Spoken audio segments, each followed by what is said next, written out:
It is 11:38 p.m. in the Victoria Station, London. The last train always left at 11:59 p.m. Everyone waiting tonight was running from something. Not everyone would outrun it. Detective Elias Crow stood near the coffee kiosk, pretending to read the paper. 6 passengers waited at platform 9.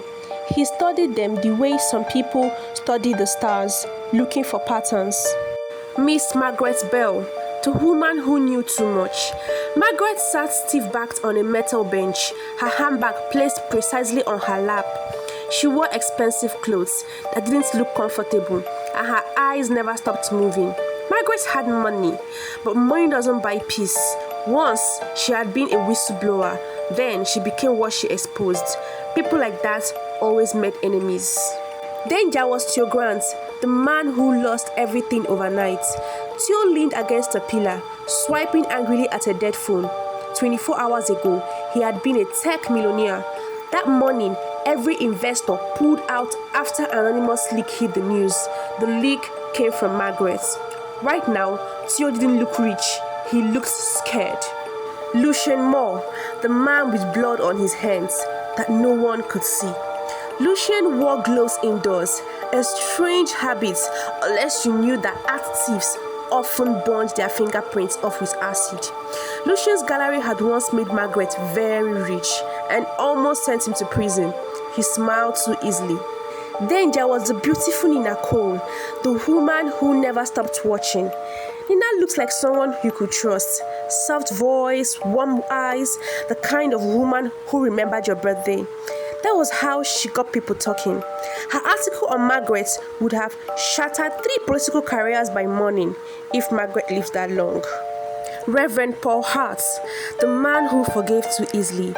Paul held a worn Bible in his lap. He had been exposed years ago for stealing church money, anonymous evidence that had come from Margaret. Now he drove a bus, still smiled, still forgave, but forgiveness doesn't erase hunger. And lastly, the quiet Otto Hill, the man everyone overlooked. Otto sat slightly apart from the others, shoulders folded inward, hands tucked into his sleeves. A history professor at a struggling college. His father had taken his own life after Margaret destroyed him in a public scandal. Nobody noticed Otto. At 11:54 p.m., the lights flickered. Not long, just long enough. When they returned, Margaret had slid sideways on the bench. A thin black-red stream trickled from her ear. She was dead. No stab wound, no poison. Crow found the object wedged deep in her ear canal, a crushed hearing aid battery, the kind sold in the vending machine 15 steps from where Theo had cursed loudly about losing coins. Crow gathered them beneath the departure board. Theo had rage, Lucien had experience, Nina had timing, Paul had patience, but Otto had precision. You used the blackout, Crow said. You forced the battery into her ear with your thumb. The rupture killed her from the inside. Otto's eyes lit up with anger. How dare you? How can you accuse me of something so gruesome? I didn't even know the woman.